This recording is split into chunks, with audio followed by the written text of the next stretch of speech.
அனைவருக்கும் இனிய வணக்கம். நான் உங்கள் மதுரை ராமகிருஷ்ணன். சார், இந்த உலகத்துல எத்தனையோ நாடுகள் இருந்தாலும் கூட உழைப்பை யாரிடமிருந்து நாம கத்துக்கணும்னா ஜப்பானியர்களை போல உழையுங்கள்ன்றாங்கல்ல, ஜப்பானியர்களை போல சிந்தியுங்கள்ன்றாங்கல்ல. சார், ஜப்பானியர்களை பற்றிய வரலாறுகளை படிக்கிறோம். ஆச்சரியம் சார், ஆச்சரியம். ஏன் தெரியுமா? இயற்கை ரீதியான சீற்றம், அதை தாண்டி நாடுகள் ரீதியான சீற்றம் எல்லாம் அதிகமா இருக்கிறது ஜப்பான்ல தான் சார். ஹிரோஷிமா நாகசாகின்னு ரெண்டு அணுகுண்டு சார். ஒரு இடம் ரெண்டு அணுகுண்டு விழுந்து இனி ஜப்பான்ற நாடே இருக்காது, நாடே இனிமே கிடையாது. மீண்டு எழுந்து வந்திருக்காங்களே சார். 100 மாடி கட்டடத்தோட நின்னு காட்டுறாங்களே, நாங்க எவ்வளவு பெரிய ஆள் தெரியுமான்னு நின்னு காட்டுறாங்களே. இந்த ஒற்றுமை, உலகத்திலேயே எரிமலை அதிகமாக இருக்கிறது ஜப்பான்ல தான் தெரியுமா? இன்றைக்குமே அங்க மர வீடுகள் தான் கட்டுவாங்களாம். நம்ம வீடு எப்ப இடிஞ்சு விழுவுன்னு அவங்களுக்கே தெரியாது. ஏன் தெரியுமா? எரிமலைகள் அதிகமாக இருந்து பூகம்பம், எர்த்குவேக் சொல்றோம்ல, பூகம்பம் அதிகமான முறையில பூகம்பம் வரக்கூடிய ஒரே இடம் ஜப்பான் தான் சார். அப்படி பூகம்பம் வருமா, என்ன நேரத்துல எப்ப வீடு இடிஞ்சு விழுவுன்னு தெரியாது. அப்படியான ஒரு ஊர்ல, அப்படியான ஒரு நாட்டில இருந்து இன்றைக்கு உலகத்தில் இருக்கக்கூடிய மிகப்பெரிய நாடுகளுக்கு சவால் விடும் வண்ணம் இந்த ஜப்பானியர்கள் எழுந்து நிற்கிறார்கள் என்று சொன்னா, இந்த ஜப்பானியர்களிடமிருந்து நம்ம என்னப்பா கத்துக்கணும்? இப்படி முன்னேறி நிற்கிறாங்க. பேராசிரியர் அவ்வை நடராஜன் அவர்கள் ஒரு சம்பவம் சொல்றாரு. அவர் ஜப்பானுக்கு போயிருக்காரு. அவர் ஜப்பான் போயிருக்கிறப்ப ஒரு புத்த மடாலயத்துக்கு அவரை அழைச்சிட்டு போறாங்க. அவர் அரசினுடைய ரெப்ரசன்டேட்டிவா போறாரு, அரசாங்கத்தினுடைய ரெப்ரசன்டேட்டிவா போறார். இப்ப அவருக்கு ஒரு டிரான்ஸ்லேட்டர், மொழிபெயர்ப்பாளர் ஒருத்தர் கொடுத்திருக்காங்க, கூட ஒரு மொழிபெயர்ப்பாளர், ஜப்பானிய மொழியை மொழிபெயர்த்து சொல்றாரு. இவரு அந்த புத்த மடாலயத்துக்கு போய் சுத்தி பாக்குறாரு சார். புத்த மடாலயத்துல கீழே பூரா காசு இறஞ்சு கிடக்கு, இப்படியே காசு சில்லறையா கிடக்கு. இப்ப இவர் கேட்கிறாரு, அந்த மொழிபெயர்ப்பாளர்கிட்ட கேட்கிறாரு, இங்க என்ன இவ்வளவு காசு கிடக்கு, கீழே எவ்வளவு காசு கிடக்கு? இல்ல, வர்றவங்க எல்லாம் வேண்டுதல் வச்சு காசை புத்தருக்கு கொடுக்குறோன்ற பேர்ல இப்படி கீழே போட்டு போயிடுவாங்க, வேண்டுதலுக்காக கொடுத்துட்டு போயிடுவாங்க. வேண்டுதலுக்காக இப்படியா போட்டு போக முடியும்? காசை இப்படியா போட்டு போவாங்க? ஒருவேளை வேற யாராவது எடுத்துட்டு போயிட்டாங்கன்னா, இவர் கேட்டிருக்காரு, யாராவது இப்படி காசை எடுத்துட்டு போயிட்டாங்கன்னா என்ன பண்றது? அந்த மொழிபெயர்ப்பாளருக்கு ஷாக் ஆயிருக்கு சார்.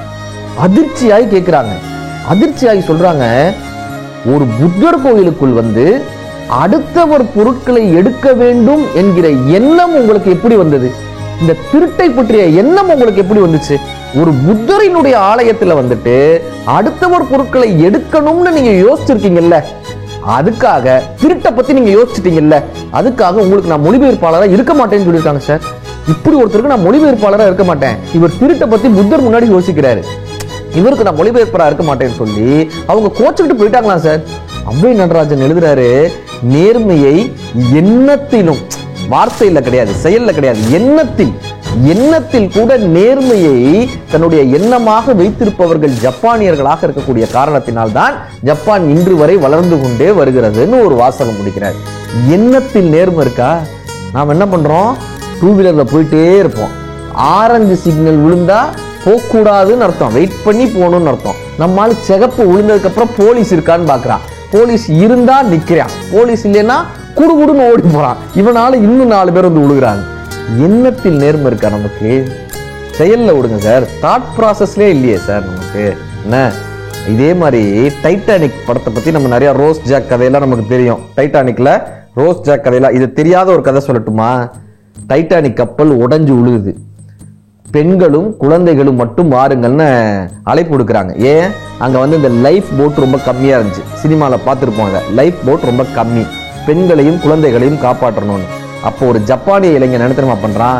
பெண்ணினுடைய ஆடை அணிஞ்சுக்கிறான், பெண் மாதிரி வேஷம் போட்டுக்கிறான், மேக்கப்லாம் போட்டு உடனே பெண் மாதிரி வேஷம் போட்டு தானும் ஒரு பெண் தான் அப்படின்னு டக்குன்னு போய் அந்த லைஃப் போட்ல ஏறி உட்காந்துடுறான். போட்டு கிளம்பிருச்சு, இவன் காப்பாற்றப்பட்டுறான். அந்த மொத்த கூட்டத்திலையும் அத்தனை பேர் இறந்து போன இடத்துல ஒரு ஆண், சாதாரண வகுப்பில் வந்த ஒரு ஆண் காப்பாற்றப்பட்டது இவன் தான். நியூயார்க் டைம்ஸ் பத்திரிகையில எல்லாம் இவனை பத்தி பெருமையா எழுதுறாங்க. ஒரு ஆணாக இருந்தும் கூட தன்னுடைய சாதுரியத்தால், அந்த நேரத்துல யோசிச்சு சாதுரியத்தால ஒரு பெண் போல வேடம் விட்டு தப்பிச்சுட்டான், அவ்வளவு பெரிய இடர்பாடிலிருந்து, அந்த டைட்டானிக் கப்பல் உடைந்ததிலிருந்து இவன் தப்பிச்சுட்டான் அப்படின்னு சொல்லி அவனை பெருமையா சொல்றாங்க.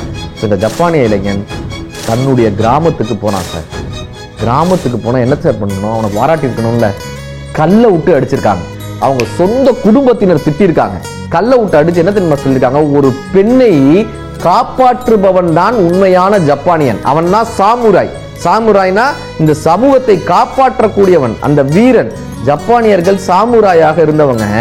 ஒரு பெண்ணை காப்பாற்ற வேண்டிய நீ ஒரு பெண்ணினுடைய இடத்தை பிடித்து தப்பித்து வந்திருக்கிறாயே, நீ உயிர் வாழ தகுதியற்றவன் சொல்லி கல்லால் அடிச்சிருக்காங்க. நீ இந்த ஊருக்குள்ளேயே நுழையக்கூடாதுன்னு சொல்லி அந்த இளைஞனை விரட்டி விட்டுருக்காங்க சார். இது சம்பவம், இது நடந்த சம்பவம். அப்ப ஒரு பெண்ணை காப்பாற்ற வேண்டிய இடத்தில் தன்னுடைய நாட்டை சேர்ந்த ஒருவன் அந்த பெண்ணிற்கான இடத்தை ஏற்றுக்கொண்டான்றதை அவங்களால புரிஞ்சுக்க முடியல சார், அவங்களால ஏத்துக்க முடியல சார். இந்த நேர்மையும் இந்த சிந்தனையும் உழைக்க வேண்டும் என்ற எண்ணமும் ஜப்பானியர்களிடமிருந்து நாம் கற்றுக்கொண்டால் இந்த நாள் மட்டுமல்ல, எல்லா நாளும் இனிய நாள். நன்றி, வணக்கம்.